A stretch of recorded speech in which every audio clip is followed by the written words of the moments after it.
Day. Don't rush.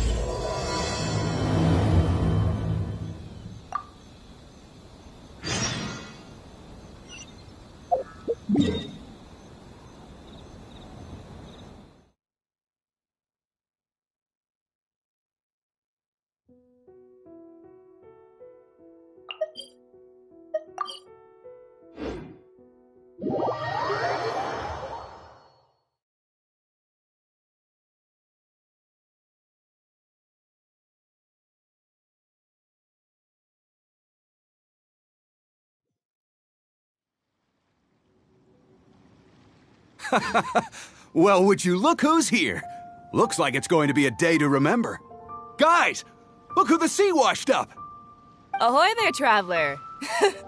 So Captain really did invite you to join the homecoming celebration.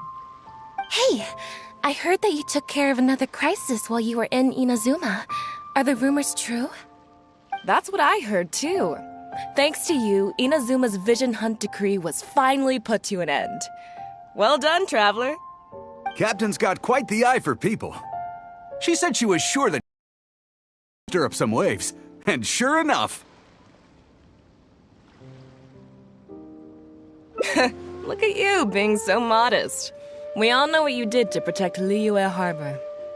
I've heard that they tell stories about you in Mondstadt, too. The honorary knight. Pretty impressive.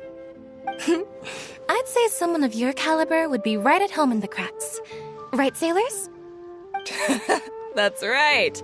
Wow, I'm getting excited just thinking of being the Traveler's crewmate. Hey, what do you say we arm wrestle?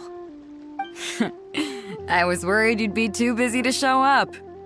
Oh, Captain on deck! Captain, we were just trying to talk the Traveler into joining the crew. Yeah, come on, Captain Beidou. Surely you've got a way to get the Traveler on board. Well, she's on board right now for the celebration, isn't she? Yeah, but just one celebration together is not enough.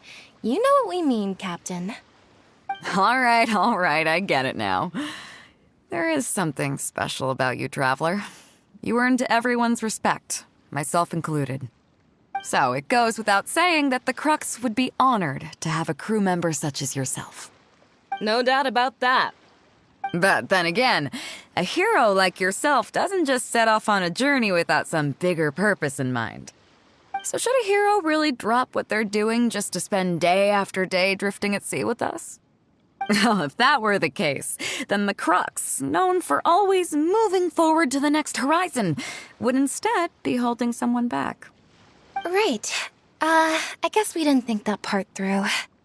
Remember, rather than seeking out strong members to join us, you should be focusing on making yourselves the strongest that you can be.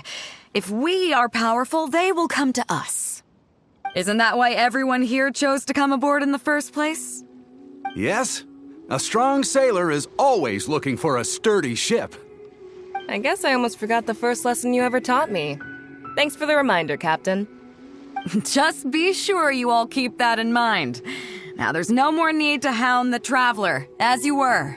The Traveler and I have something to discuss.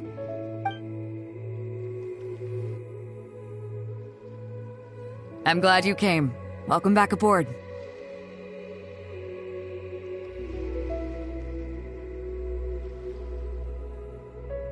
Hey, don't mention it. As a host, it would be pretty embarrassing to continue letting my guests be put on the spot like that. I can't go getting too caught up in my own reputation, though. That's certainly not how the Crux made it to where we are today. As the head of the fleet, my task is to keep us on the right course, no matter how turbulent the seas may become. But then again, the crew isn't usually this riled up. It's not that they're arrogant, they're just bubbling with ambition, that's all. Their excitement today comes from their great respect for you, both your strength and your character. So please, don't take it the wrong way.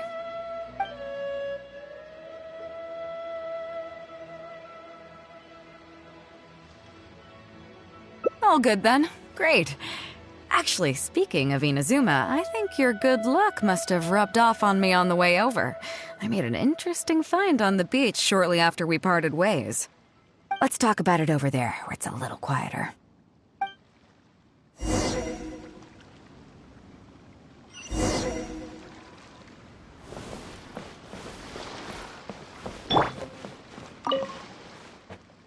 So after we dropped you off in Rito, we found a shipwreck nearby. Probably belonged to Inazuman pirates. We searched the wreckage and found a map. At first, I thought it was a nautical chart. I was thinking we might discover a new sailing route if we were lucky. But after a closer look, I realized it wasn't a map of the sea at all. It was a Liyue treasure map, and no ordinary one at that.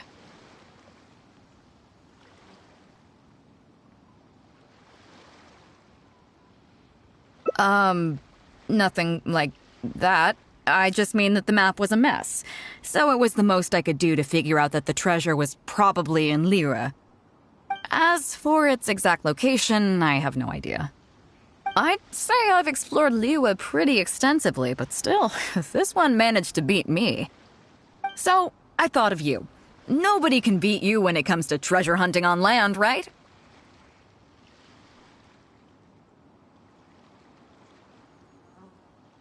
Is that right? Well then, it looks like I'm in good hands. Here's the map. See what you can make of it. So, where do you think it is?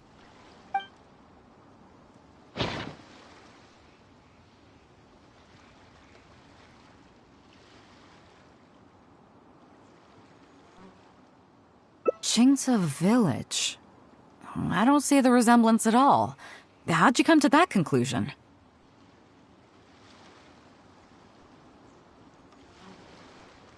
Oh, okay then. I'm definitely a rookie at this. But your word's good enough for me. Time for a trip to Qingce. You're coming with me, of course. I'll need you to help me zero in on the specific location once we're there.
Ah, Beidou!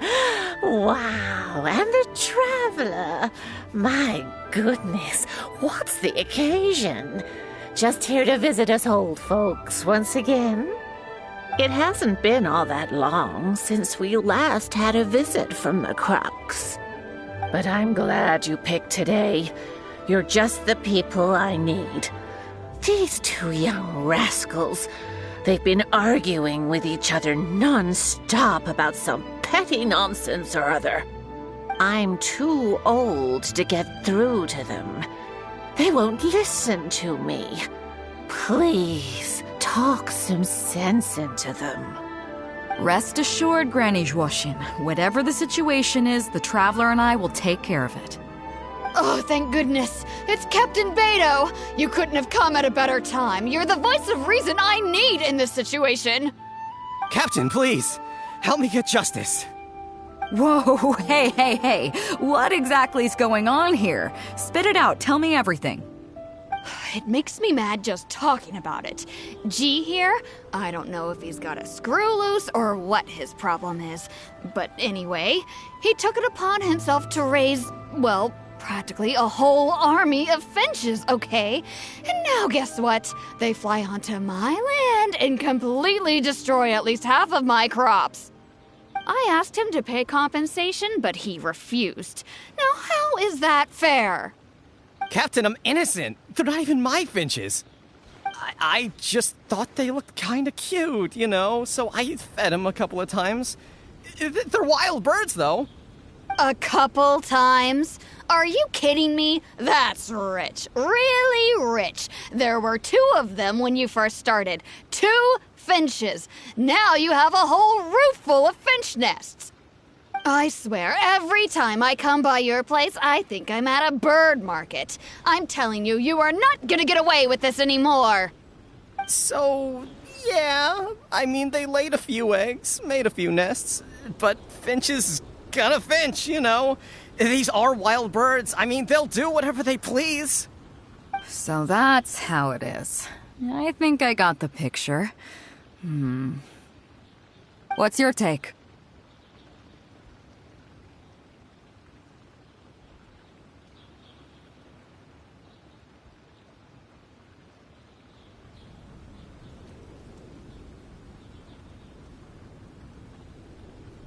Yeah, you have a point. Gee, let's say I'm interested in buying these finches off you. What would you say to that? Are you serious, Captain? Oh, that would be great. Honestly, with all this trouble they've been causing me lately, they've become a bit of a burden. So if you're happy to take them off my hands, that would be perfect. All right, deal. My only condition is, you have to use some of the money to compensate Wenjing for her losses. Oh, come on. But I never raised them, did I? Well, you tell me. You took my deal, that means you admitted to being the owner, doesn't it? Otherwise, what gives you the right to sell them to me? Captain Beidou's right. If you didn't raise them, what makes you think you can go taking her money for them, huh? Well... Don't worry. My offer includes plenty left over for you after deducting the compensation. This way, you get something back for looking after them. Okay, then. Okay. I'll pay the compensation. I hope you 2 are very grateful indeed to Beidou. I dare say no one else will be quite so accommodating toward the people of our village. Granny Zhuoshin, as you know, many of the boys from your fine village do sterling work for the Crux. The fleet wouldn't be what it is today without them, so please think nothing of it. Gee, Wenjing, I guess you're free to go.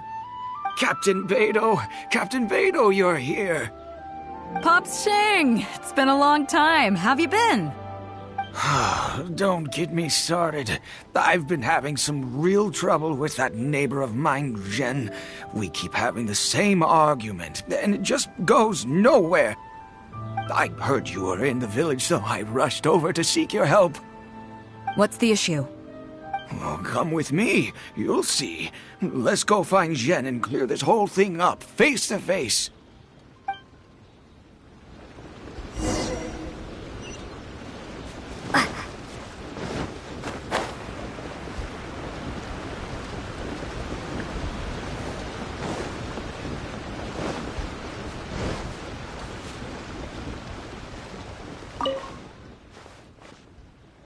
Captain Beidou, you're here. I heard that you and Pops Shing had a little misunderstanding. So, what's up? Tell me about it. Jen planted a tree on his property a few years back. I had no issue with it at the time. It's just a tree. But a few years on, it's grown taller than the roof of my house. Every morning when I get up and open the window, I just want to feel the sun on my face, but I'm greeted instead by the looming shadow of my neighbor's tree. It really affects my mood. I asked Jen to cut it down so I could get some sunlight back on my property. But he said no. It's like he's done this on purpose just to drive me crazy. Captain Beidou, you gotta believe me. I didn't intend to block the sunlight, but there's nothing I can do about it now. It's not just any old tree, you see. That tree was planted there by my late father. Not long after he planted it, he passed away. And just before he passed, he left me with some parting words. He said our family's fortune was inauspicious and we needed something to suppress the bad luck. That's what he planted the tree for. How can I just chop it down? I'll be honest, I spent a few years studying in Liyue Harbor, so I don't actually share his superstitious beliefs. But still, that doesn't change the fact that this was my father's dying wish. Okay, I think I'm all clear on the situation. What are you thinking?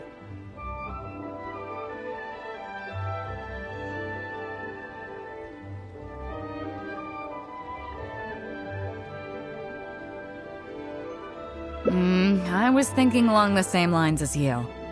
Look, Pops, I'm not trying to make excuses for Zhen, but just try putting yourself in his shoes for a moment. Zhen's desire to protect his tree isn't for money or because he wants to hurt anyone, or for the sake of any superstition. He just wants to honor his father's dying wish. Pops, you have kids too, right? Yeah. When you put it like that. Pops, if you can agree to it, I'll have a word with Granny Zhuoxin and see about getting you some money from the relief fund as compensation for having your sunlight blocked. As for the tree... That sounds good to me.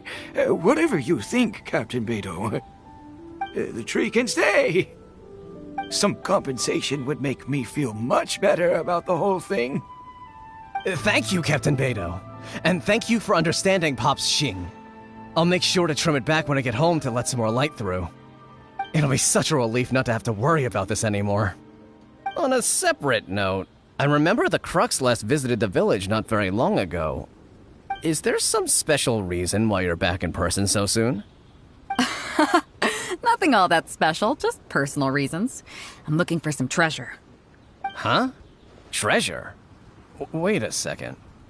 That reminds me, I saw Chongping and Defu arguing in the fields earlier. It sounded like they were both trying to lay claim to some treasure. I don't know if it's related to the one you're looking for, but anyway, they're probably still there now. Really? Okay, well, you and Pops Xing can go about your business now. I'll go see what the situation is.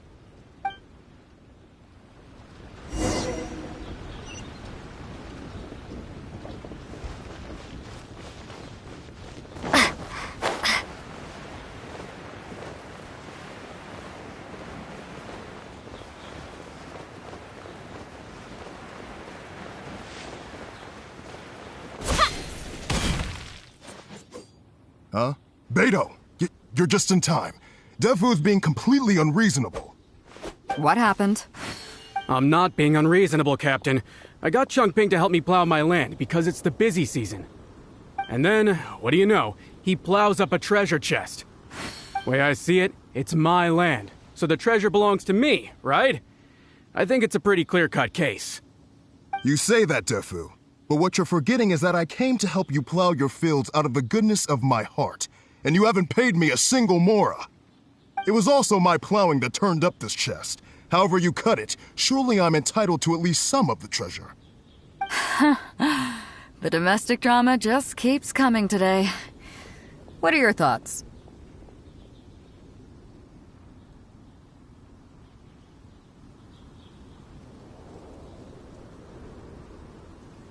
Okay, I think I'm up to speed here. If you two really want to take this further, I can get a legal expert from Liyue Harbor to adjudicate. As for the costs, I'll cover them. What do you think?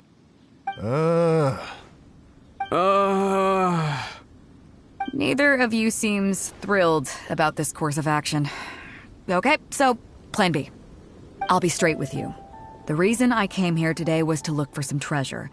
Chances are it's hiding right there in the chest you're both fighting over. So, how about you two stop fighting over it and do me a favor by handing it to me? Of course, I'll be indebted to both of you. If either of you ever needs anything in the future, the Crux will not hesitate to lend you our support. Captain, you're far too kind, really. Indebted? That won't be necessary. If you want this chest, you go ahead and take it. Yep, totally agree. If only I'd known you were looking for this chest. You should have said something. I would have delivered it to you personally to save you the trip. It seems like it's been quite a busy day for you, helping us settle all our little quarrels. Come on, let's go to the village. I'll rally the masses. We'll get some good food and good drink and have a good old get-together. Don't worry about the chest. I'll carry it over.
What a fine day today has been.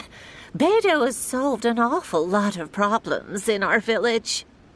She sure has. Without Captain Beidou, that compensation payment would have bankrupted me. Yeah, and if it weren't for Captain Beidou, I'd still be arguing with Pops Xing. Hear, hear! We have plenty to thank Captain Beidou for, I'm sure. I propose a toast in her honor. To Captain Beidou. Cheers! I couldn't ask for more than the chance to get everyone together and drink to our heart's content. Cheers!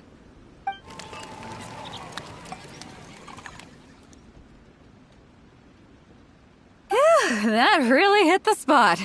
Want to get some air? The view in this place is pretty good. We can take a look through the contents of that chest while we're at it. Chongping placed it by the water wheel. Are you kidding? Beidou can handle her liquor. Come on, let's go.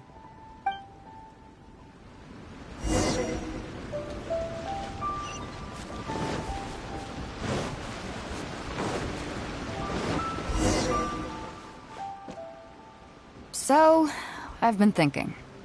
Everyone seems to trust me enough to let me have the final word on their disputes. But don't you think some of my solutions can be a little stupid? You can laugh, I don't mind. Take Chongping and Dufu's wrangling over that chest, for instance. I had no clue who it should belong to, so I just came up with this stupid idea of taking it for myself. At least that way, neither of them would feel like it was unfair. But, I mean, I'm no Ningguang. I can't make a perfect deal every time. And I'm no Yanfei either.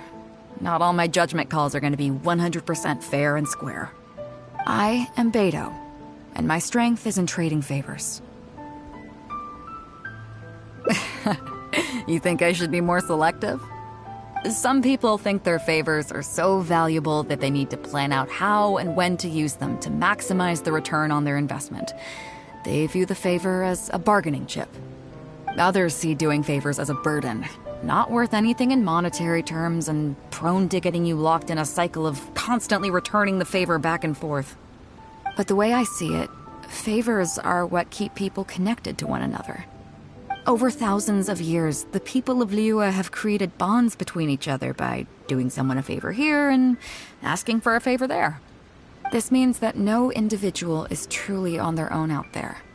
When someone falls down, there's an invisible net made of human connections, waiting to catch them and get them back on their feet. Over the years, I've come to owe favors to a great many people, and many other people have come to owe me one. These are the countless bonds between us, like so many fish in the sea. And they're the reason that the Crux and I have survived the countless hardships we faced. I believe that if there ever comes a day when the world is overrun by monsters, Liyue's legal system collapses and the land is thrust back into an age of war, it's these bonds that will see us all through the dark days ahead, until we come out on the other side.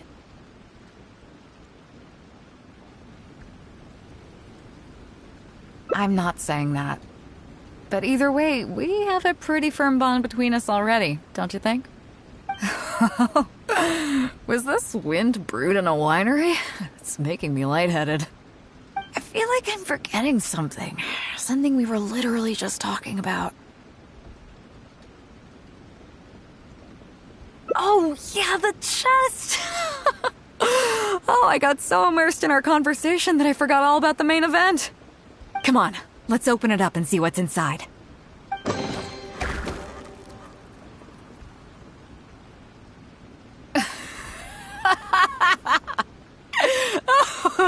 That's it? A whole lot of nothing? It's not exactly what I was looking for. But you know what? I don't care. The fun part was going on a treasure hunt with you. Come on, let's get back to the party. Tonight, we go big before we go home.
So after we dropped you off in Rito, we searched the wreckage. At first, I thought it... But after a closer look, I realized it wasn't...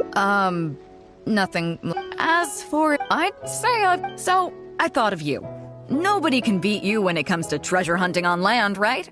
Is that right? Well then, it looks like I'm in good hands. Here's the map. See what you... So... Guili Plains. Huh, I never would have gotten that. How can you tell? Oh. Okay then. So you do live up to the hype. I can't believe you noticed that. You sure have an eye for detail. Let's head over there and take a look. I'll need you to help me zero in on the specific location once we're there.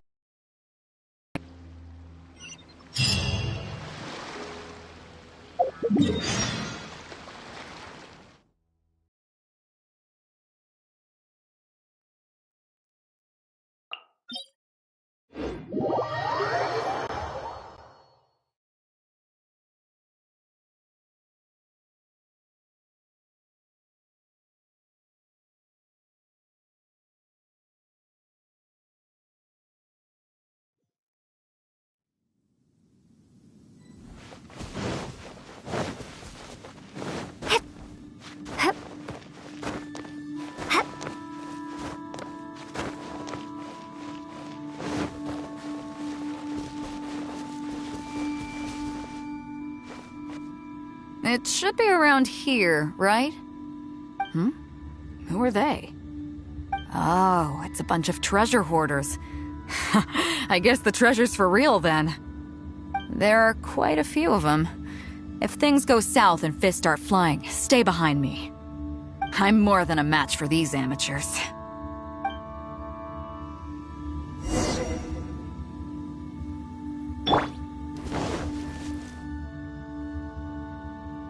Keep digging, boys! Once we have our hands on the treasure, everyone gets a share! You can all hold it right there! Huh? Who's that barking orders? Do you know who you're up against here? Keep going if you got a death wish! What the... It's... Captain Beidou! Run, boys! Run! Nobody move! Captain Beidou! Lord of the Ocean, this is all my fault. I didn't know who I was up against. I don't have a death wish. I swear. I got a big mouth is all. It's always saying things it shouldn't. I swear I'll wash it out with soap the moment I get back. Please, have mercy. Will you spare us? Well, spare them, at least. These guys are just trying to put food in their mouths. They'd never hurt a soul. If you need to take anyone, take me. Please, let them go. Me that disrespected you, they never did and never would. Is that right? Fine. Seems like you've got a heart in there somewhere, seeing how you treat your crew. I'll let you off the hook this time. Get out of here! Thank you, Captain Beidou. Thank you. Wait. Yes? What else might the merciful and mighty Beidou require? This treasure's still up for grabs. The Crux fleet honors the rule of first come, first served. You found it first, so name your price. I can't have any rumors going around about Captain Beidou stealing other people's treasure, can I? Captain Beidou, we wouldn't dare take Mora from you. Take the treasure as an apology for my foolish words. Please, take it. Please. Oh? Well, if you insist. I accept your kind offer, and I'll make you one in return. You don't seem like terrible folks, so let me help you get onto the right track. If you want to mend your ways and put all this behind you, the Crux can probably arrange some odd jobs in the port for you. It'd be humble work, but at least it'd get you on your feet and making an honest living. A much better deal than what you've got going now, if you ask me. Wow, thank you, Captain Beidou. On behalf of me and all my boys. Right. Let's see what we've got in here. This isn't what we're looking for. Let's look around. Maybe we'll find it. Those rocks look kind of weird. Let's see if there's anything there. Nothing. Let's keep looking.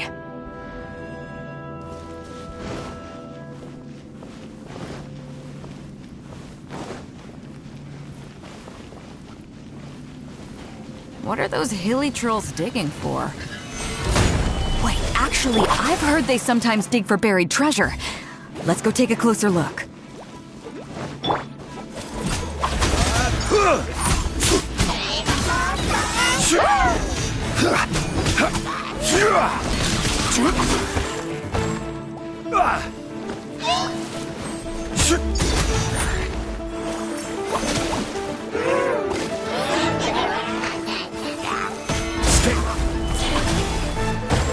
Stabilize.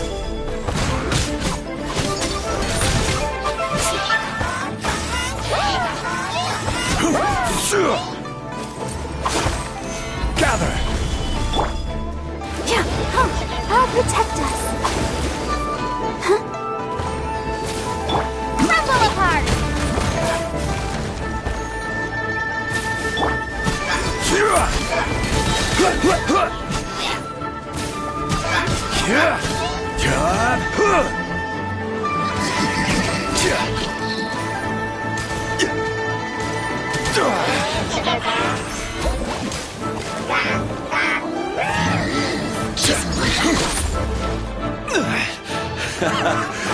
Let the show begin. I will have order. Gather.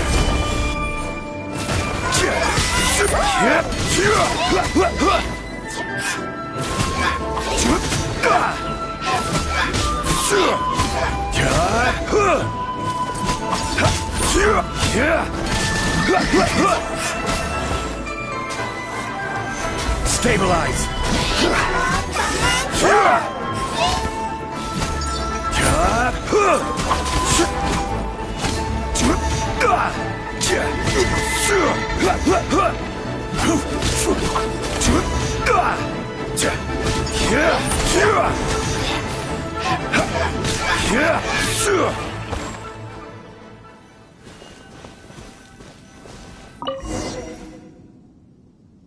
Nope, not here either. Now that we've searched all the places of interest in this area and come up with nothing, you got any ideas? It's, Captain Beidou! Captain Beidou! Huh? Hey, what brings you back here? Captain Beidou! Actually, we've just been wandering around nearby. We didn't go far, because we were thinking about what you said and... Well, me and the boys decided we're ready to move away from all of this and get on the straight and narrow. Oh? Are you sure? Yes, absolutely sure. Okay then. But I'll warn you right now, you won't have it easy. It might just be menial work in the port, but in the eyes of the general public, you'll be associates of the Crux. So there'll be a grueling test you have to go through before you can start. I understand. Truth be told, Captain, it's only because it's you, the mighty and honorable Captain Beidou. If it had been anyone else, I don't think I'd have listened. And since you made us this kind offer, I'd like to ask, if I might be so bold, is there any hope at all for us to become full members of the Crux in the future? Even the tiniest shred of hope? Well, there's no place in the Crux for delusions of grandeur, that's for sure. But then again, everybody has to start somewhere. So, it comes down to you. If you manage to impress me and earn the respect of my crew, then yeah, nothing's impossible. Thank you, Captain Beidou. Thank you 1,000 times over. I couldn't help but notice you were searching for something else. It still hasn't turned up? Why? Do you have any clues? We heard about 2 treasures, both in Guili Plains. We were still looking for the first one when you found us.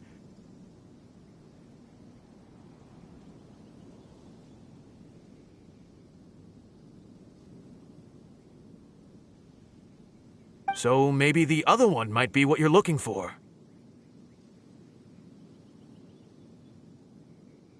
Not too far from here, but I'm just not sure of the exact location. All the info we got about this treasure came from the black market. The answer's hidden inside a poem which goes like this. Drunkenly I gazed at the ruins long forsaken, and lay beneath red leaves whose branches cast a crooked shade.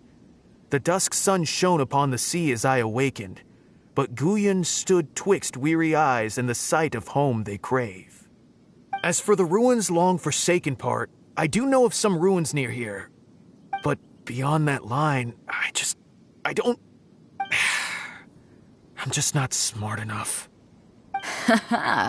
So a treasure clue hidden in a poem, huh? Don't worry, we got this.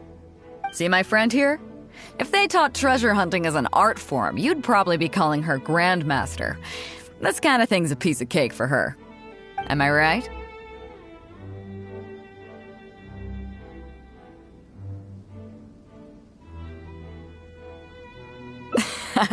Okay then. Let's start by heading to the site and surveying the scene. Maybe we'll find some other clues over there. Okay, come on boys, you heard the captain! Lead the way! Let's dance.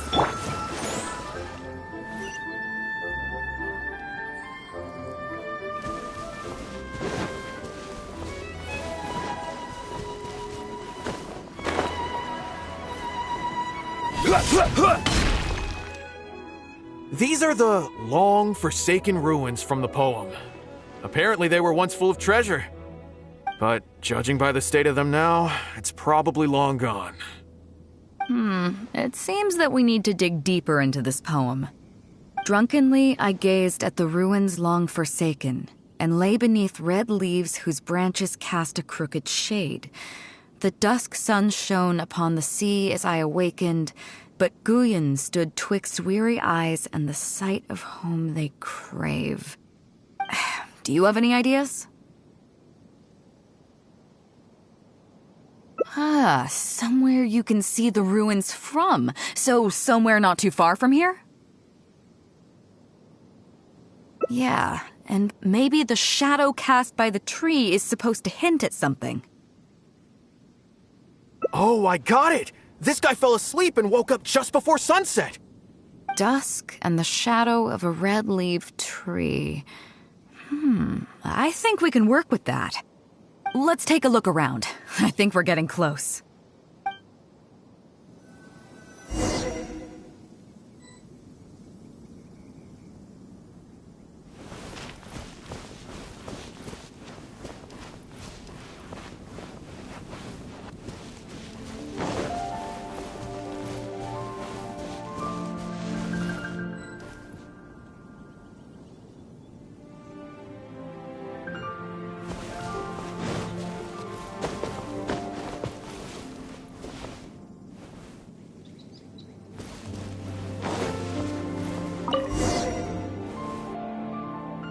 found it!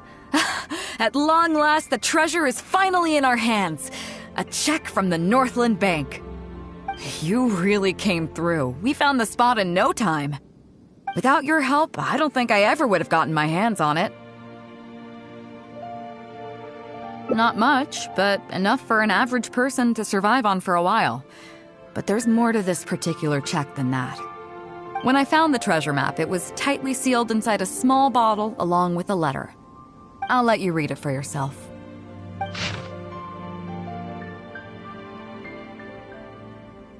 Finished?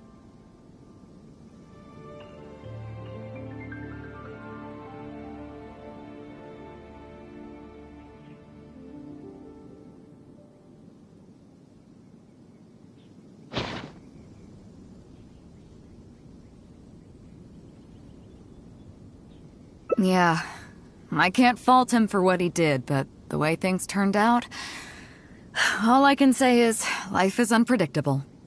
Well, let's fulfill his final wish by taking this check to where it belongs.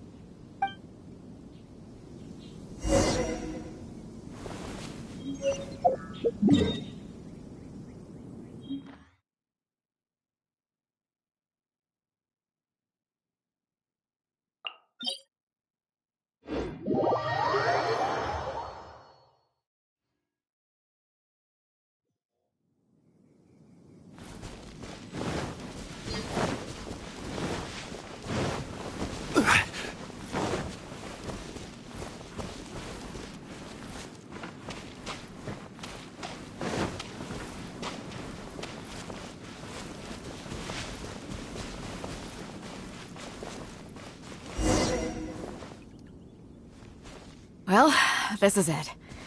Oh, boys, it's time for your first job. Give this check to the old lady who lives in that wooden hut. Tell her it's a welfare payment from the Liyue Ministry of Civil Affairs. Yes, boss! What's up?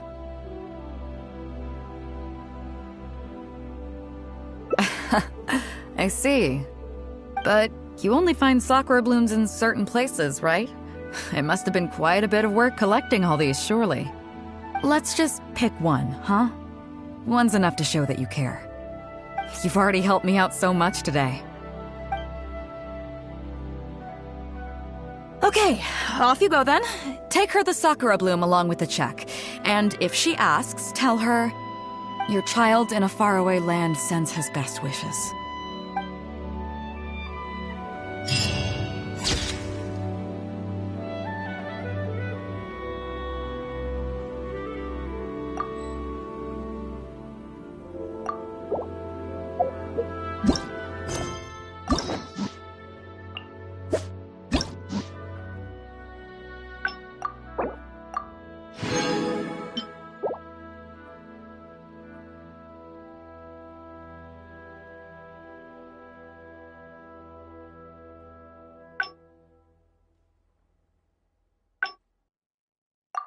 Boats are made for transferring commodities back and forth, and those that come across Liyue tend to stay a while.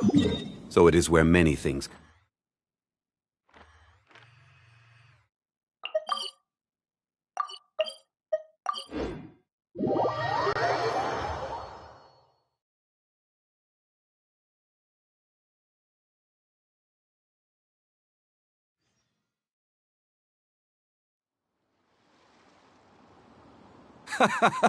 Well, would you look who's here? Looks like it's going to be a day to remember. Guys, look who the sea washed up! Ahoy there, traveler! Hey, I heard. That's what I heard, too. Captain's got quite the eye for people. She said she was sure that your trip to Inazuma would stir up some waves. And sure enough... Look at you, being so modest. We all know what you did to protect Liyue Harbor. I've heard that they tell Hey. I was worried you'd be too busy to show up. Oh. Captain! Yeah, come on, Cap. Well, she's on board right now. Yeah. All right. So it goes without... No doubt about that. But then again, so should a hero... Well, if that were... Right. Remember, isn't that why every... Yes? I guess I almost forgot the... Just be sure... I'm glad you came. Welcome back aboard. Thanks. I'll take that. Some rumors have it that the leader of the Crux is so powerful that she could slay the mighty Leviathan Haishan without breaking a sweat. I can't go getting too caught up in my own reputation, though. That's certainly not how the Crux made it to where we are today. As the head of the fleet, my task is to keep us on the right course, no matter how turbulent the seas may become. But then again, the crew isn't usually this riled up. Their excitement today comes from their great... Oh, is that so? Well, it just so happens that we're doing some recruitment and training for new crew members while we're back. It'll be a first-rate chance to learn the life of a sailor. Since you're interested, why don't you come along and experience a sailor's life firsthand? I'm curious to see if you'll take the sea by storm in the same way you have on land.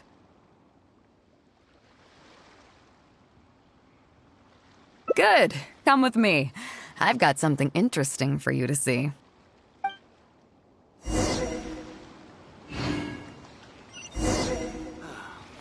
waves are as calm as always. Chief Mate Juza's breaking in the newcomers, but I think we can spare you the tedium of that. After this, the new crew members will be arranged into 2 teams for more specialized training, according to their own aptitudes and the needs of the fleet. One team will learn comprehensive survival skills, including maritime emergency rescue, marine meteorology, psychological counseling, and so on. They will serve as the support team for the fleet, ensuring safe navigation. That's why we call them the Shield of the Crux.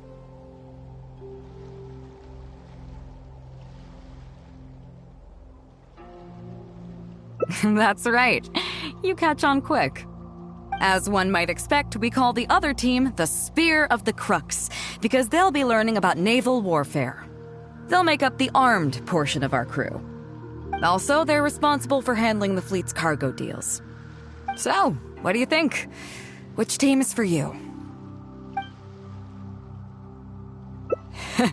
You truly are an adventurer at heart. Let's start with the fundamentals for any armed crew member. Basic boat handling.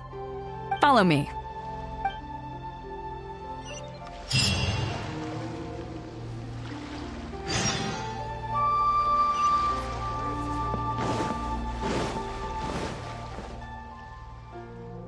These are some older skirmish boats that we keep on the Alcor as backup.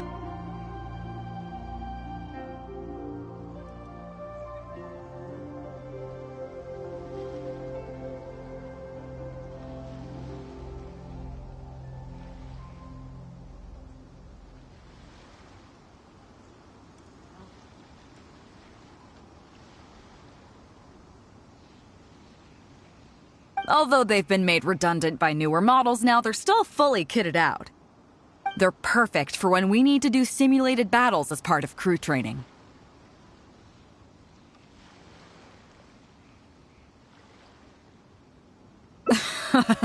Disappointed?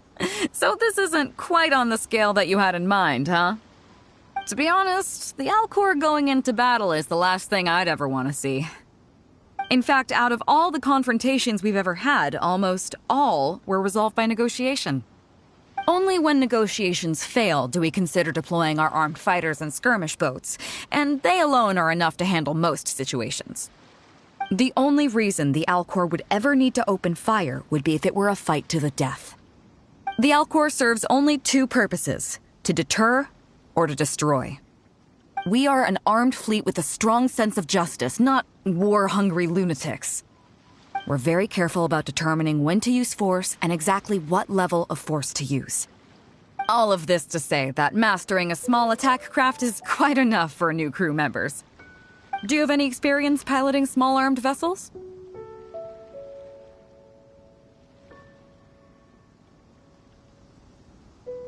You mean you can do the jobs of a helmsman and a gunner simultaneously? Wow, that's quite an achievement. Even in the Crux, there are few who can do that. Seems like you're a natural. In that case, I'll skip the basics on how to operate your craft. The goal of this exercise is simple. Steer your skirmish boat along the prescribed route and return here within the time limit. You can start when you're ready. I'll be waiting here so I can observe your skills.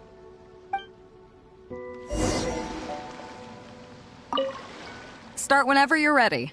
Don't keep me waiting too long. Show me how it's done. What in the world do those symbols really mean?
Not so on form today, huh? I'm sure the boat is partly to blame. It's a pretty old craft, so it can be a little sluggish to operate. So don't worry about it. Just remind me to have Juza make some improvements to it when we get back. Anyway, that was all just to get you warmed up. What I really want to show you is the more serious side of the Crux's business. Come with me. We're going to Liyue Harbor.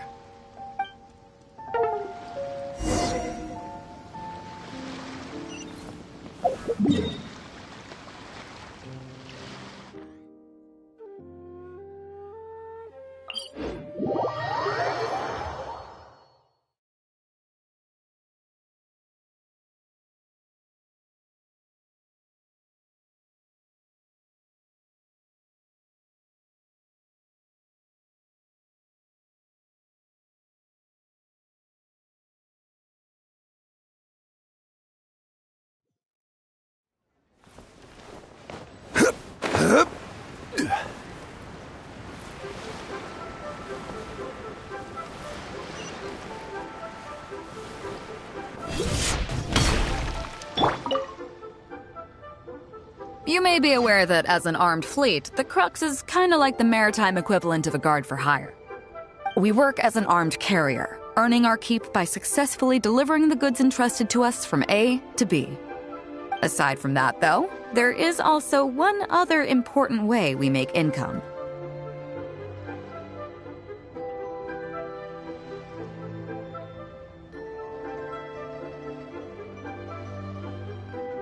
Actually, it's trading. In certain kinds of goods. Hey, my hotshot accountant. Nice of you to join us. Cut it out, boss. Juza sent me here with a message. He says preparations are now underway. If you give me the all clear, I'll head straight over. Okay. Be careful. Well, she has something to take care of. Mora Grubber was right, though. The other important side to our business, the less official side, is doing exactly what merchants do. Importing here, exporting there.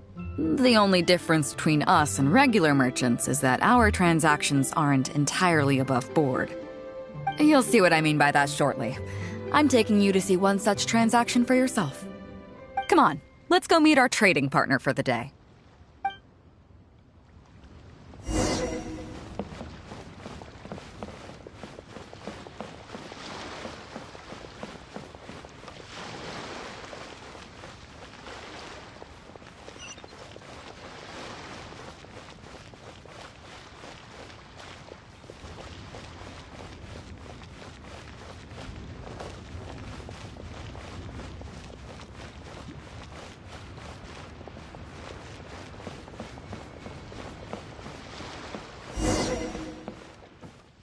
Fresh seafood! Fresh seafood! Catch it while you can!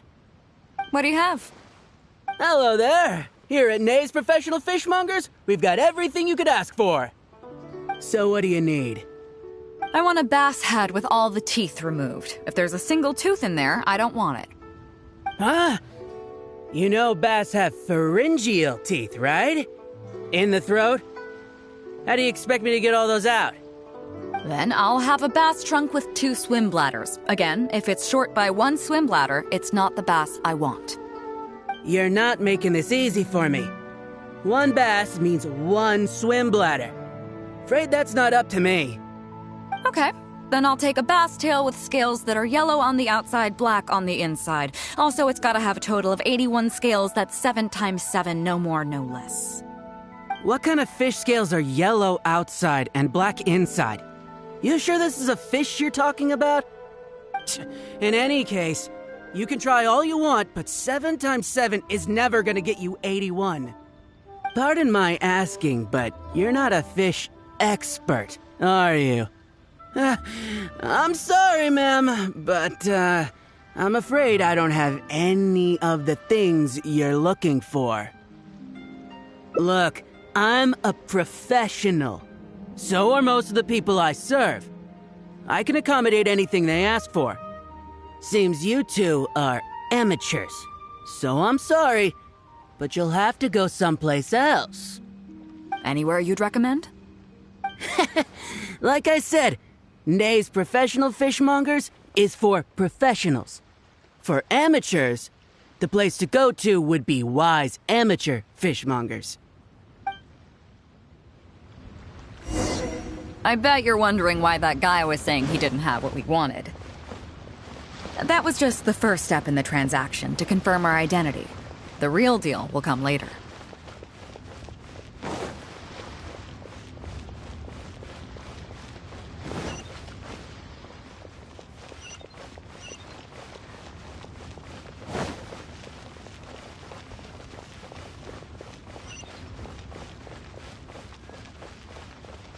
Can't beat the atmosphere here at Beidou.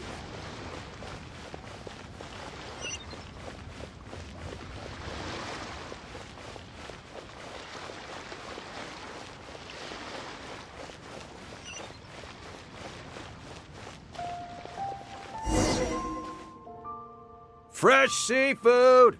Fresh seafood! Come take a look. Is this Wise Amateur Fishmongers? That's the one. We have all kinds of amateur stuff here. The more amateur, the more of it we got. What would you like? We'd like a bass head. No problem. Ours are all toothless, mind you. And a bass trunk. Oh, no problem. I'll stick an extra swim bladder in there for you.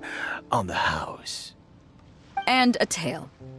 Sure thing. I'll paint the scales yellow on the outside and black on the inside, so you can tell at a glance, this ain't no ordinary fishtail. If it's 7 times 7 you want, I can do you 81, 138, or even 648. It's up to you. Great. I like your style. We have a deal. I appreciate your patronage. Please. Take your order to our warehouse manager, over there. A real amateur if I've ever met one. Proud to have you as a customer.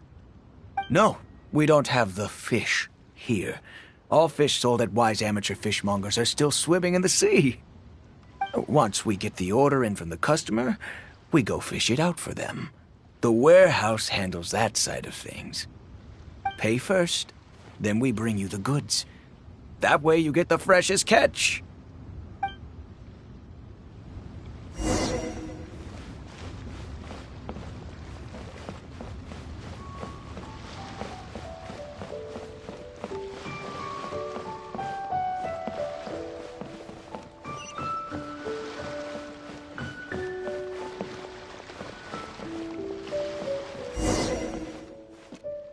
Are you two here to collect your order, huh, Beidou? Yes, sir. We're here about that bass.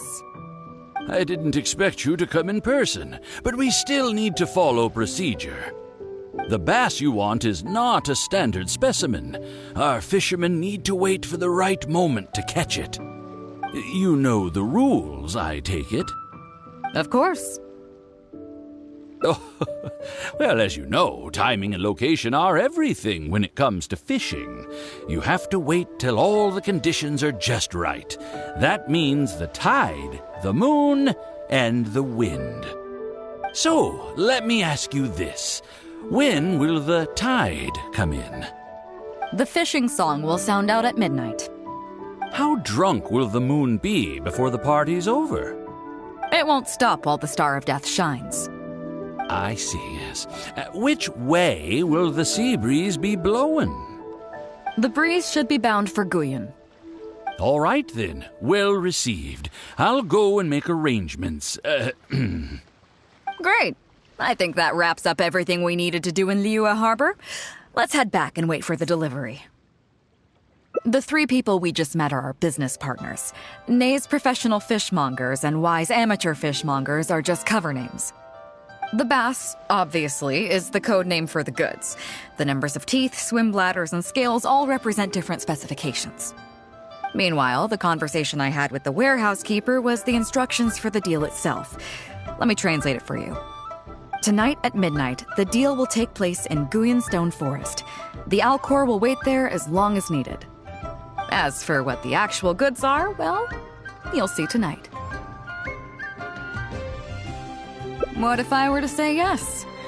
What would you do then?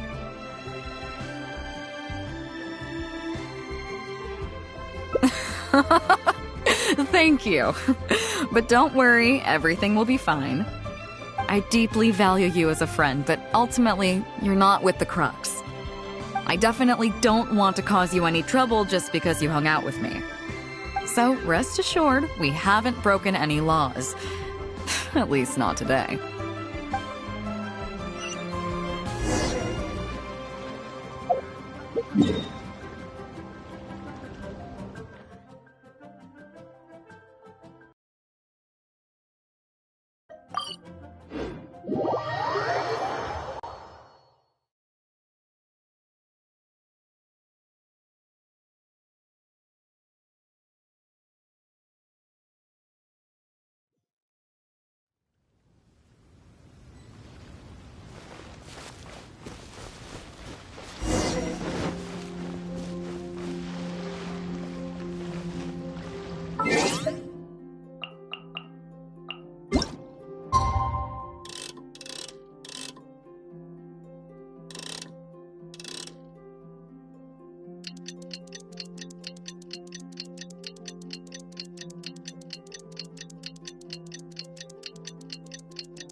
Captain Beidou, you gave me quite the surprise when you showed up in person earlier today.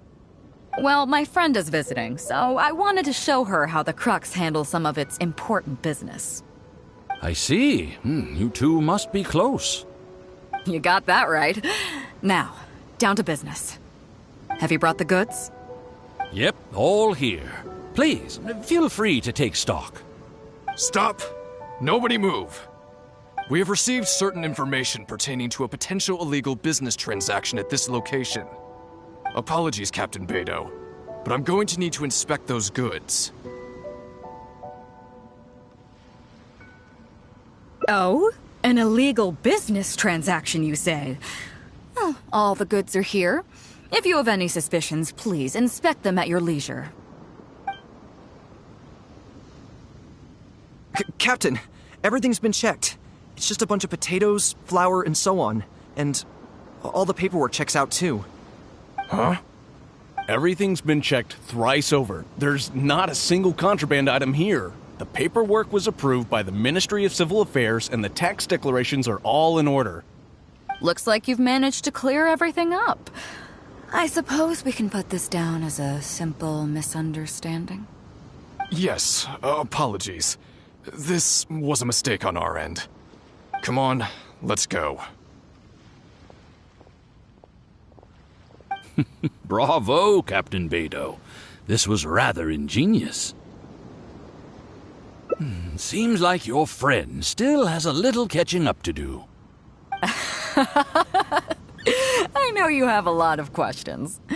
Come on, take a walk with me and I'll lay it all out for you. Well, I'll leave you both to it. Captain Beidou, I look forward to doing business with you again. Take care.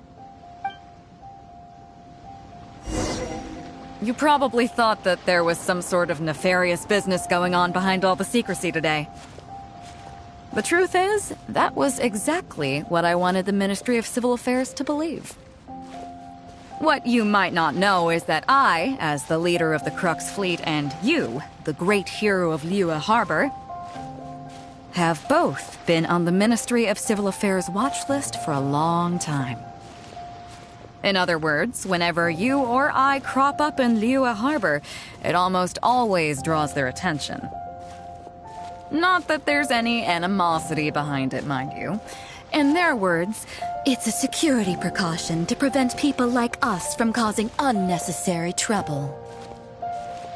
Oh, I have no qualms about that. They're just doing their job, keeping the land safe. But how does that saying go again? Ah, yes. Sometimes the closer you are to something, the less you can see. Did you figure it out yet? That's right, Mora Grubber, the accountant. With you, me, and a few sacks of potatoes and flour serving as a front, the deal she's overseeing on her end should go off without a hitch. After all, the Ministry of Civil Affairs sent the Millilith. Looking at the time, it should be any second now. Look, that's the signal.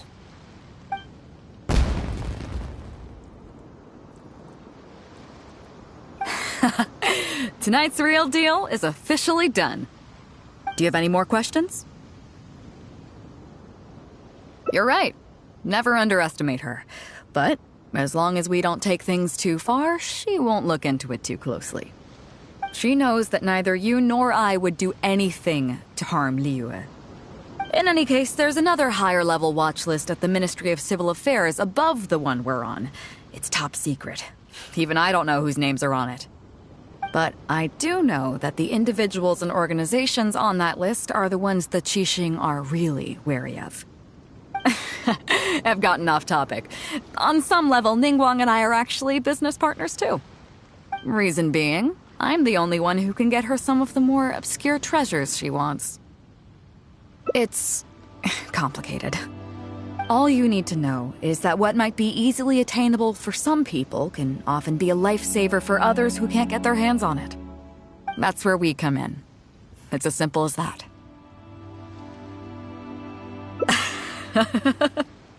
You still have some important things to take care of, don't you? As long as you don't know what I was referring to, you'll be safe. So, I'm sorry, but I can't tell you for now.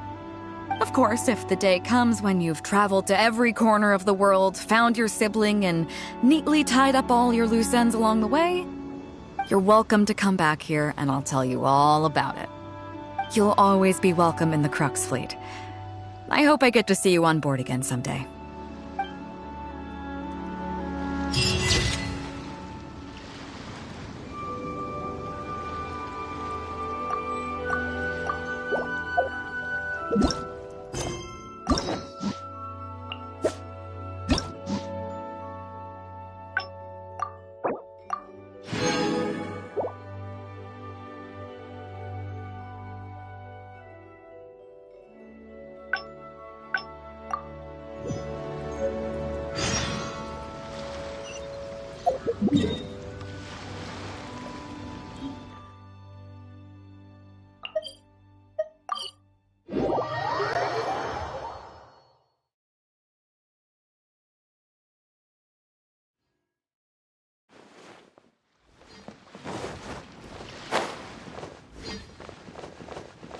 Chief Mate Juza's breaking in the newcomers. After this, the new crew member, one team will learn comprehend. They will serve as the support team for the fleet, ensuring safe navigation.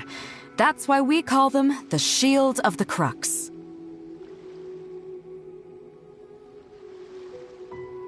The Pen of the Crux. Oh, that's a wild idea. Unfortunately, this ain't the Wanwen Bookhouse, kid. As one might expect, we call the other team the Spear of the Crux, because they'll be learning about naval warfare. They'll make up the armed portion of our crew. Also, they're responsible for handling the fleet's cargo deals. So, what do you think? Which team is for you? As I expected, you have a will to protect others. There are two main subjects that the Shield of the Crux focuses on: survival knowledge and entertainment. As I was saying earlier, survival knowledge includes prevention of injuries and diseases at sea, navigation and cartography, basic meteorology, etc. You can go learn about these skills from Yinxing, Huixing, and Liushi. They're all seasoned hands in their respective fields. Each sailor has their own strengths and weaknesses. I'm no rookie, of course, but you shouldn't underestimate the knowledge of the crew. If there's anything I'm most proud of in the fleet, it's my people. Go and get to work. I'll have some questions to test you later. I look forward to seeing how you do.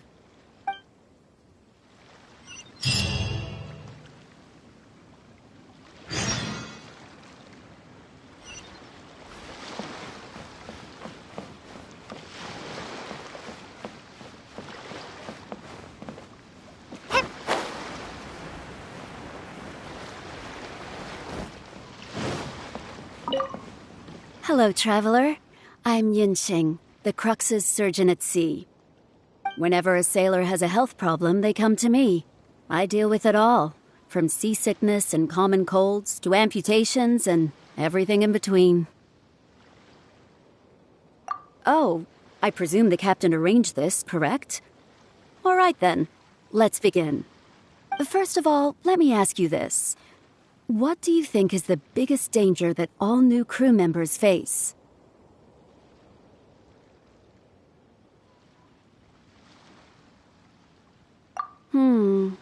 That can certainly be a problem at sea, but it's not the biggest danger. The most dangerous thing for a newcomer is to underestimate the dangers of life at sea. Oh, I have seen many new crew members who see themselves as young and fighting fit and have no regard for safety. They think that since they are tough enough to look after themselves on land, they'll be fine at sea as well. Those are the ones that always end up in the sick bay. Everyone should know that being a sailor, especially on a long voyage, is a brutal job in an unforgiving environment. We have to face malnutrition when we're short on supplies, all kinds of injuries and diseases that the harsh ocean weather can bring, and even the psychological problems that can arise due to isolation and the lack of entertainment.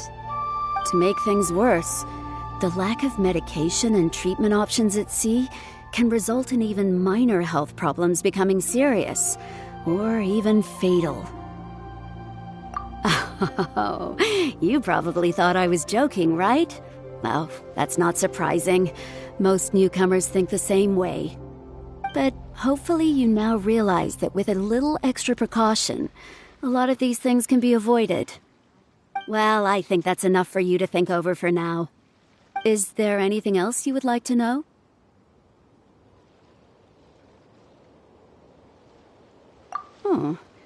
Are you concerned about them?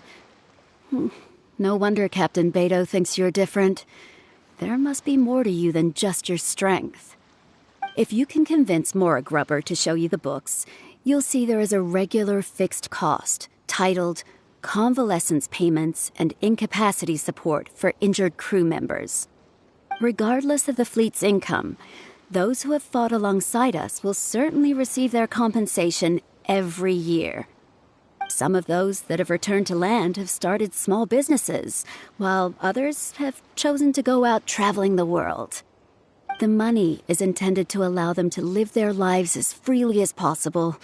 I'm sure being based on land helps a lot with that, too. Still, we can't pretend like it solves everything. They call them life-changing injuries for a reason, you know. But, if nothing else, it's good to know that while Captain Beidou is in charge of the Crux, no one will get forgotten. Is there anything else you would like to know? Captain Beidou? Well, out of everyone I've met, she probably values people's lives and safety the most. Although I'm just a doctor, Beidou has given me the full authority to send any newcomers who I don't see as fit for service off the ship, until they are ready to come back with the right attitude. Every time we're stocking up before a voyage, medicine takes top priority. I'm even allowed to choose the suppliers, regardless of the price. We have adequate budget for medical expenses. Do you know what Mora Grubber, our bookkeeper, calls this? A significant financial risk. But Beidou knows the importance of having a healthy crew. That's why she has authorized me regardless. She places her full trust in me and believes that I can solve these problems. Of course, I have proven her right. So, to answer your question, that's how she thinks. Is there anything else you would like to know? Well, my pleasure. Okay, let's leave it there then. Be sure to take good care of your health.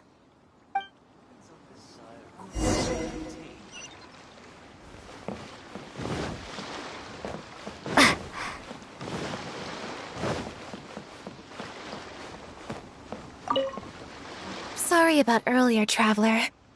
We were so caught up on getting you to join the fleet that we didn't notice we were going a little overboard. Good thing the captain stepped in. Oh! Well, in that case, you have come to the right person. I'm not just blowing smoke. You're looking at the most talented navigator in Liyue Harbor. I'll start by introducing some chart reading essentials for new sailors. Feel free to interrupt if you have any questions. Let's start with what to look for when you get a set of complicated charts. First, you should always look at any indicated shorelines, islands or reefs, water depths, hydrological conditions, and other hazards. With these features in mind, you can answer the basic question of, can I chart a safe course through this area?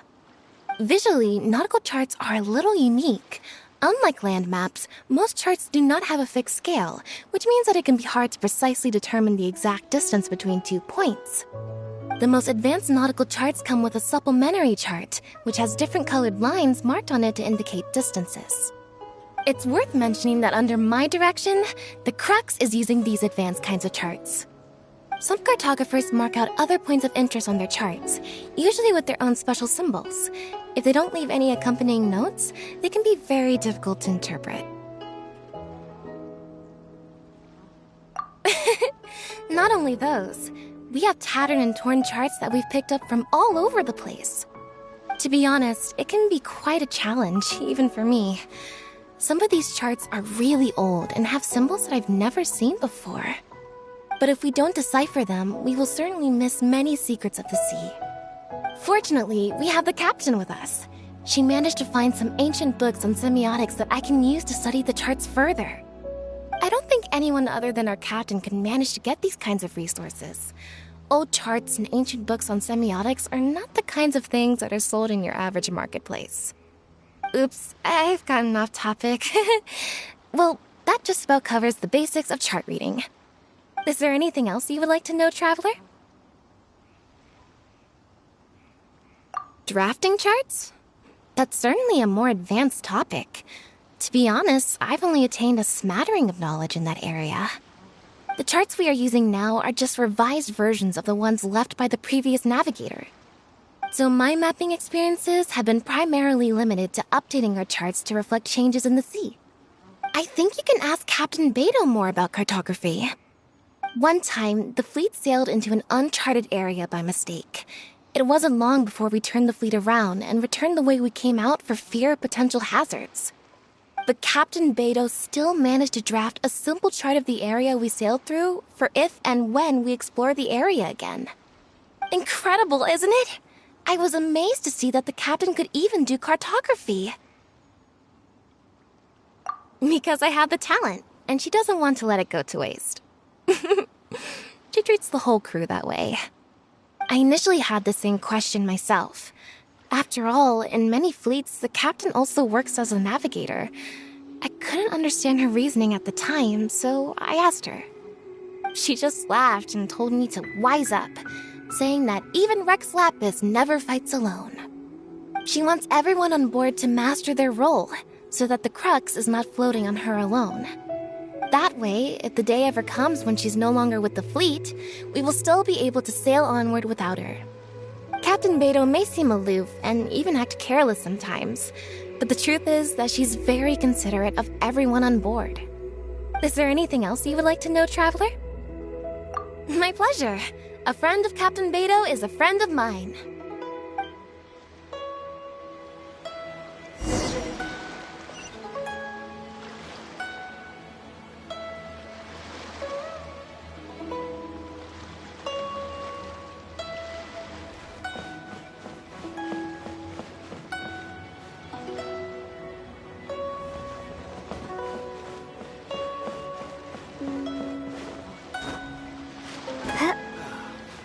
Waves are as calm as always.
Hello, Traveler.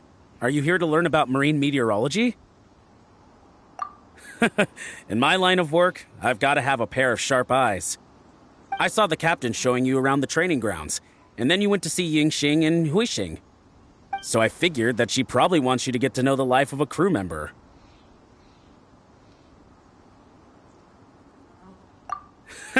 Okay, let's get started. First, I'll introduce you to the basics of meteorology.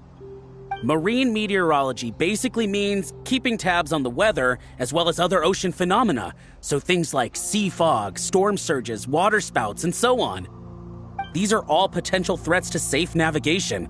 Luckily, whatever weather might be coming up, there's always some kind of sign that gives it away in advance. Take water spouts, for example. They're caused by high-speed rotating winds on the surface of the ocean. They can engulf large ships and do immense damage. But if you know that water spouts can only form in an environment with high temperature, high humidity, and large clouds, then you can be well prepared. You will be even more alert if you also know that the presence of winds blowing in opposite directions, with a significant difference in speed, is a direct precursor to the formation of water spouts. And most importantly, if you spot a small white vortex emerging from the clouds, you should immediately notify the crew to steer clear of what's ahead. So there you go. Those are the warning signs of water spouts. I am proud to say that over the years, I haven't let a single one sneak up on my watch. I've got to confess, I learned almost everything I know from the captain. All the stuff about meteorology that I just told you about, she's the real expert. Do you know the small fishing village next to Wangshu Inn? I heard that when Captain Beidou was a kid, she worked there fishing. Later, she made her way to the harbor where she struggled to make a living. Growing up in an environment like that, it's no wonder she knows everything about the sea. When I first came on board, I lived every day wallowing in doubt, wondering if my former career as a sailor was all just a waste. But as I gradually learned some new things and became more experienced, I finally realized what makes the Crux so great. After all, not every fleet has the uncrowned Lord of the Ocean as their leader. I feel lucky just to have joined. Find me anytime if you want to know more.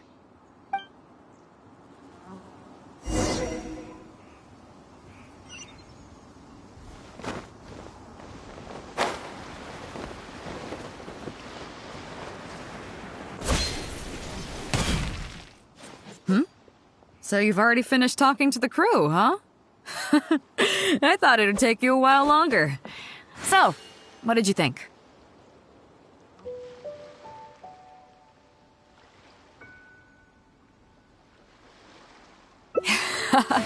Now you know that the Shield of the Crux is not such an easy job. Let's get started. First of all, life on the sea isn't always plain sailing.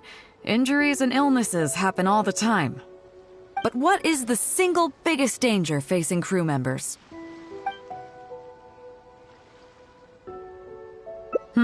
Is that your final answer? All right, on to the second question. As you've just learned, the fleet plots its route using nautical charts. The charts used by the Crux have additional charts attached. The supplementary chart has lots of lines in various colors for added reference. What is the purpose of these lines?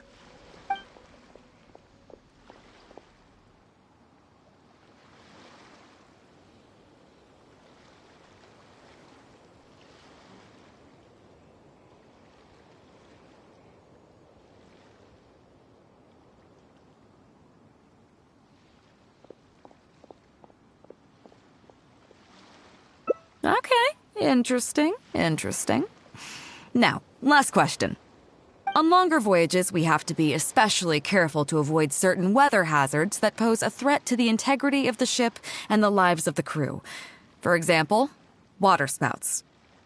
So my question is, how can we reliably predict waterspouts so we can avoid them?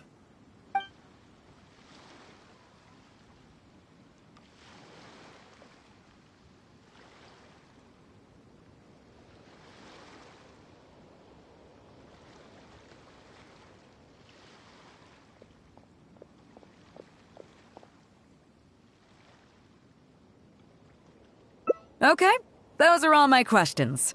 Do you want to know how you did? Now then, let's see. Out of these 3 questions, you got a total of 2 correct answers. Not bad. After all, you didn't have much time to prepare. Plenty of people get through their whole training and still don't do this well. It seems that your survival know-how is now up to the standard required of qualified crew members. Time to move on. Next up, we have some Shield of the Crux recreational programs for you. You need to realize that being out at sea might be fun for the first few days while everything's new, but before too long, looking at the same old sea every day and being so isolated from everything can really cause people to struggle mentally. That is why regular recreational activities are an absolute necessity. We offer a lot of fun courses for our newcomer training, including fishing, photography, chess. Oh, and thanks to Kazuha, these days we also offer poetry and music appreciation, as well as communal wind listening. Each newcomer has to participate in at least one, so that they've got some way of keeping themselves occupied at sea further down the line. Of course, if you'd prefer wrestling sea monsters with your bare hands, that can be arranged. Well, for today, at least, let's stick to the training schedule drawn up by Juza. If I remember correctly, it should be photography today. Come on, I'll show you.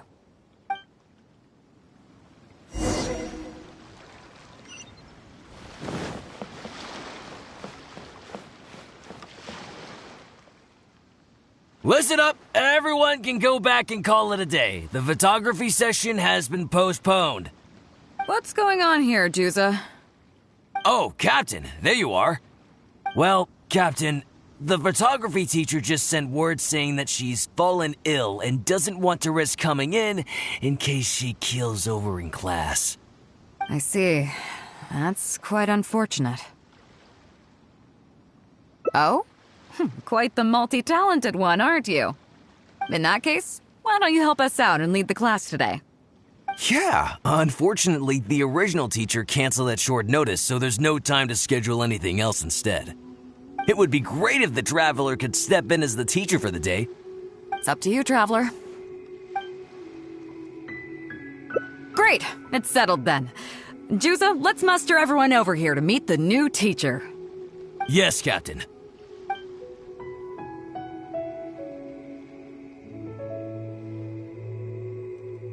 Okay, that's 1, 2, 3. That should be everyone. Take it away, Traveler. Oh yeah? What's that? Fair enough. It seems like you already have someone in mind. So, who will it be?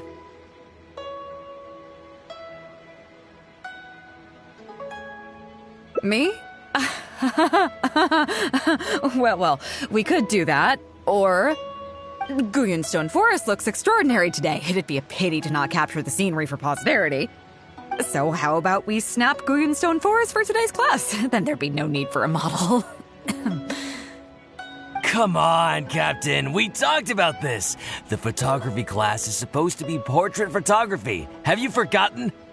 Scenery looks nice at first, but it gets boring after a while. I bet it'd keep the crew more entertained if we got them learning portrait photography so they could record moments in each other's daily lives. Those were your exact words, Captain. Were they now? Strange. I don't seem to remember anything about that. Well, then in that case, how about Huixing? I bet she's perfect for the camera. Or Fuzhong. Or Mora Grubber. Even little Yue. Seriously, Captain? Little Yue? You're just trying to wriggle your way out of this. This isn't like you. You are the captain, after all. Of all of us, you're the best suited to being a model. I agree.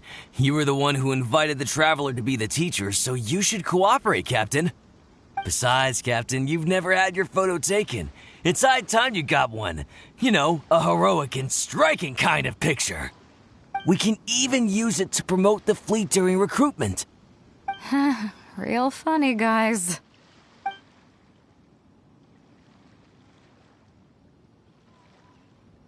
Well, if you say so. I'm not one to spoil the fun.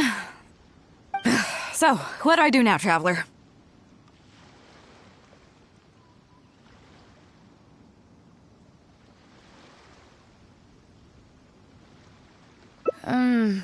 Like this? You're kidding, right? I've never had my photo taken before, but something this simple shouldn't be a challenge for me.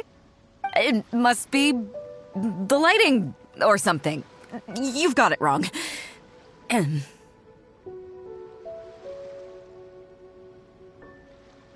I never said that. You mean go somewhere else, then bring the final photo back as teaching material? Sounds good to me. That's a good idea, isn't it, guys? The lighting may still be a problem. But I'm open to persuasion. If you have a suitable place in mind, I can consider it. Just to be clear, I won't necessarily agree. It depends on the place you have in mind.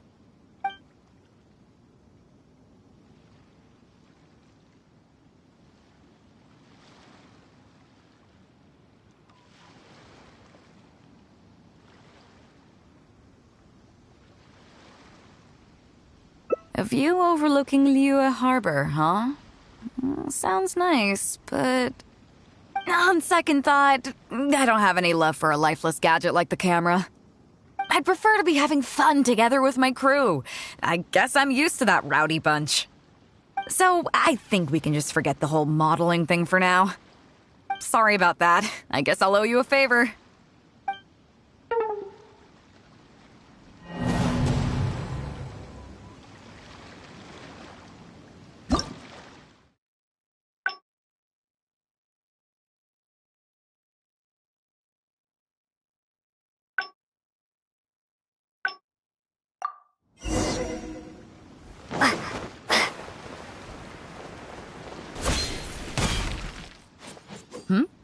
So you've already finished talking to the crew, huh?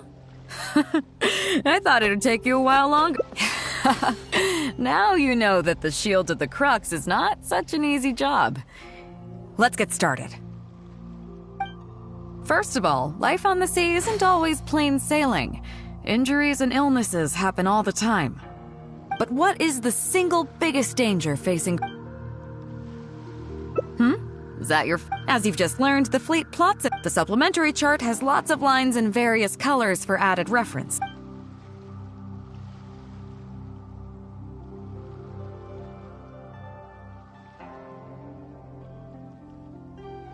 Okay, interesting. On longer voyages, we have to be... So, my question is... Okay, those are all... I gotta say, each time I think I've wrapped my head around how great you are, you surprise me with something new. You got them all correct. They weren't the most difficult questions, but they weren't ones you could bluff your way through either. You've clearly been paying attention to my crew. Okay then, now it's time to apply that endless talent of yours to learning some new recreational activities. Don't worry, all our recreational activities are respectable and, above board. You need to realize that being out at sea might be fun for the first few days while everything's new, but before too long, looking at the same old sea every day and being so isolated from everything can really cause people to struggle mentally. That is why regular recreational... We offer a lot of fun courses for our... Oh, and thanks to Kazuha, each newcomer has to... Of course, if you'd prefer wrestling sea monsters with your bare hands, that can be arranged. Well, for today, at least, let's stick to the training schedule drawn up by Juza. If I remember correctly, it should be...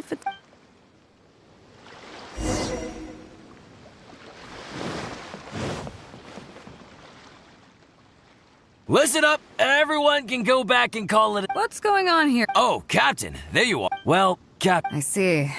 That's cool. Oh? In that case? Yeah, it would be great if the trap... It's up to you, Traveler. Great, it's settled. Yes, Captain.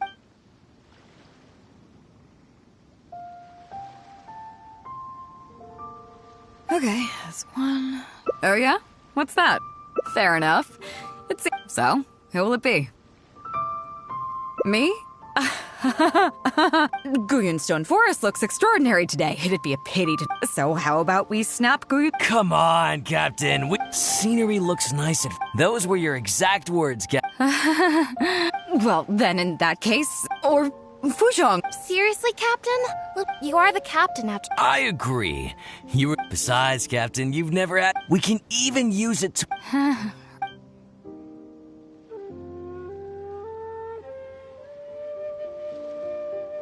Well, if you say so.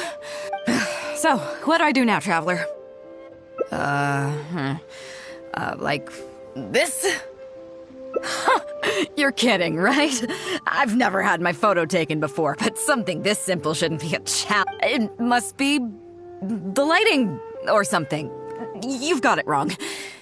And I never said that. You mean go somewhere else, then bring the final photo back as teaching material? Sounds good to me. That's a good idea, isn't it, guys? The lighting may still be a problem. But I'm open to persuasion. If you have a suitable place in mind, I can consider it. Just to be clear, I won't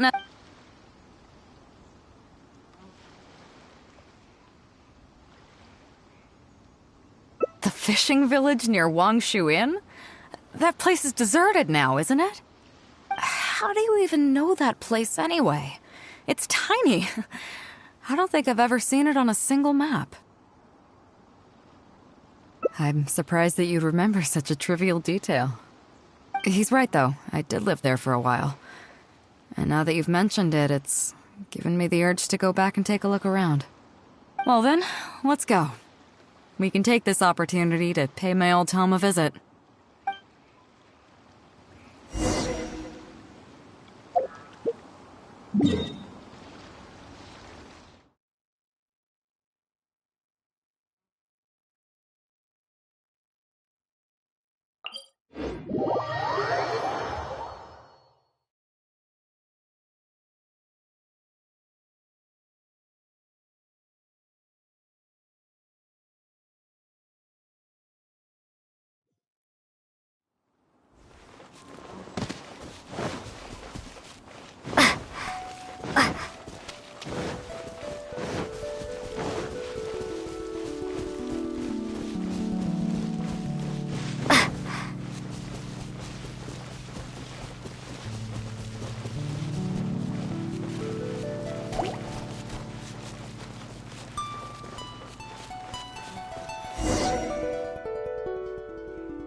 It's certainly seen better days.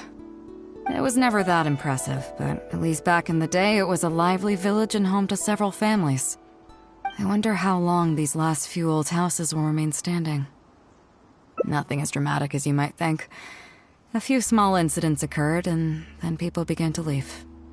Come on, let's take a walk around.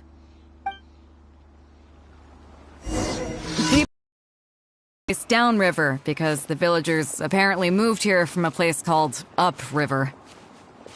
With them, they brought their knowledge of fishing, which had been passed down from generation to generation. I learned... Now upriver is long gone, and downriver is all... It won't be long before no one even remembers what these places are called. To Zhong. Zhong. I barely remember this name. You're right. I was only about 5 or 6 years old when I first arrived here.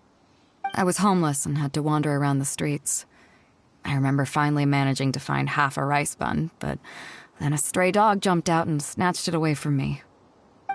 Half a rice bun was not something I was willing to give up so easily at the time, so I chased it all the way to this neighborhood. Then a few fishermen saw us running and stopped me. They were kind enough to give me some food. Seeing me stop, the dog also stopped running. But straight away it keeled over and never got up again. Maybe it was too tired, or maybe it had starved to death.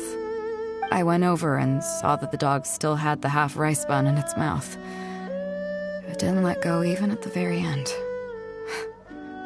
Poor thing. Had I known the dog was so weak, I would have let it take that half rice bun. I could tell they were wary of me at first. I was the dirty little kid who had just chased a dog to death over some scraps of food. But I got lucky. The village chief took pity on me and brought me to their home. That's how I ended up staying here. Do you know what the name Beidou means? Come on, I'll explain along the way. About a year or two after I arrived, the village chief fell ill during the winter and passed away. During that same period, the harvest was getting worse and the fishermen's catch was getting smaller day by day. Without the village chief to handle the situation, people began blaming each other. There were even rumors that some families had been overfishing and leaving nothing for the rest of the village to catch. But in the end, they all turned on me, saying that they shouldn't have ever taken me in. They said I was bad luck. They pointed to how that dog died on the first day I arrived. Next thing you know, the village chief dies, and then all the fish die out. They said I was a living curse, and the downfall of the village was all my fault. I told them that I didn't understand. I'm not a curse, I'm just Beidou. Then some of the villagers started shouting, and drove me out of the village. They shouted, "Nando controls life. Beidou controls death. Beidou controls death." Before then, all I knew about my name was that it had something to do with the stars. It wasn't until then that I realized that Beidou was a constellation. And the Alcor, one of its stars, was an omen of death. Here we are. This is the old house of the village chief. I bet he never expected that the little girl he took in would grow up to be seen as a curse that brought about the village's total destruction. What do you mean?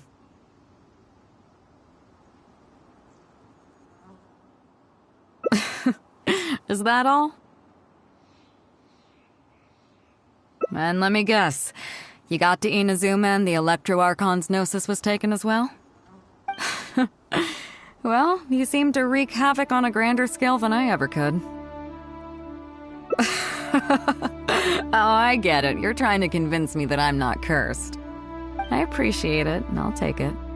Let's not forget that the people whose names stick around are the ones who emerge from the stormy seas unscathed, and the ones who get swept away in the wind are the fledgling birds who couldn't hack it.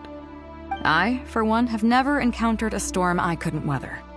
But your journey's far from over, isn't it? Just remember, there's no telling what else you might encounter in this vast world.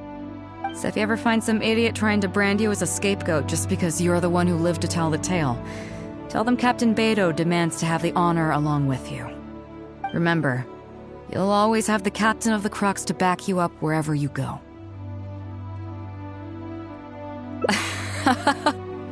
Two cursed scapegoats banding together for survival. Sounds like a recipe for disaster, but at the same time, I kinda dig it. I'm lucky to have a friend like you. Okay, it's time to get back to our photography. Right, teacher?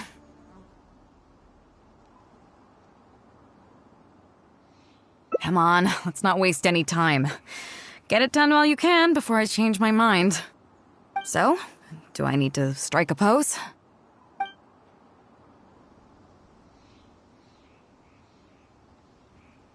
All right. How about this?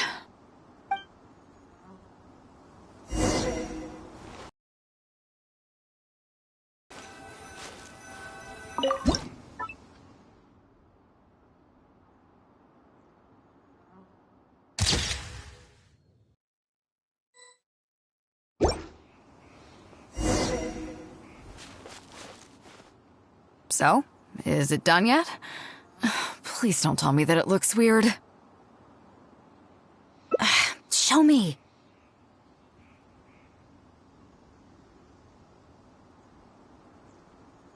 Yeah, sure, whatever. Now give it here.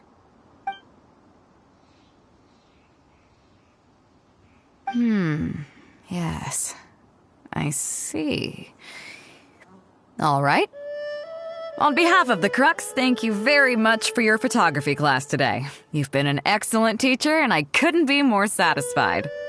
Now, as captain of the Crux, I am exercising my official right to requisition this photograph for future promotion and recruitment purposes. So I'm afraid I'll be holding on to this. That's fine with you, though, right?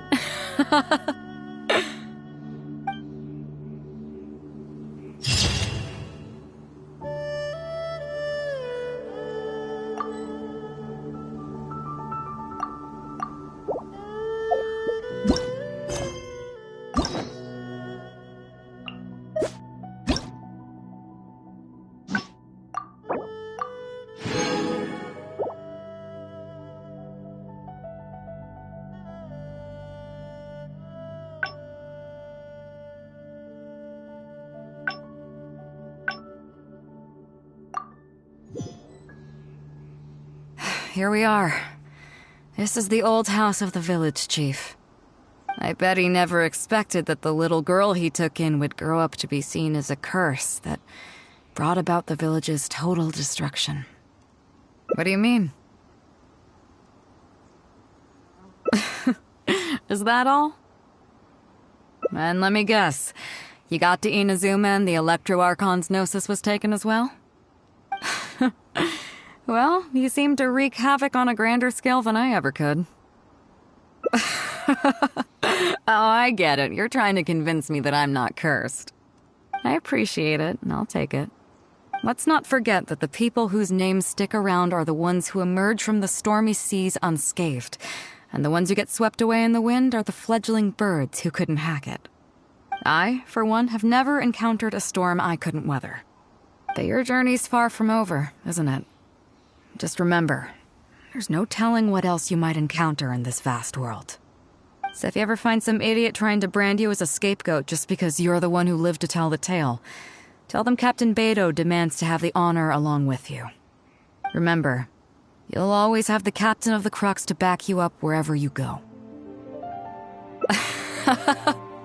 Two cursed scapegoats banding together for survival. Sounds like a recipe for disaster, but at the same time, I kinda dig it. I'm lucky to have a friend like you. Okay, it's time to get back to our photography. Right, teacher? Come on, let's not waste any time. Get it done while you can before I change my mind. So, do I need to strike a pose?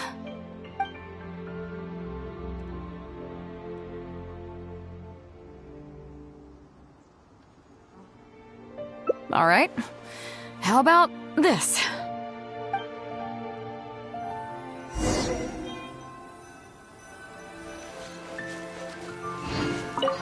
How about this pose?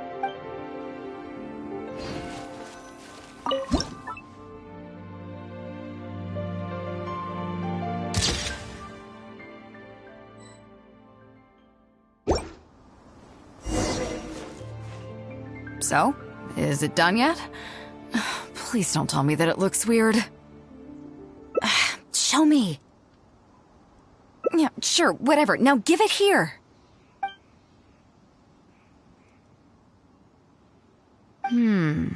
Yes.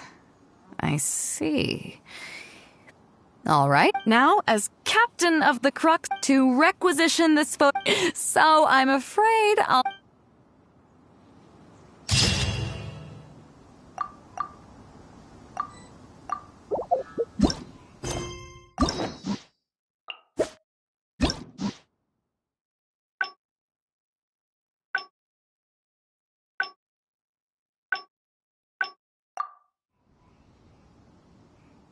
Here we are. I bet he never expected that the... What do you mean? Is that all? And let me guess. I appreciate it. Let's not forget, I, for one, that your journey's far. So if you ever find some... Remember, you'll all... I kinda dig it. I'm lucky to have a... Okay, it's time to get back to our photography. Come on, let's... So?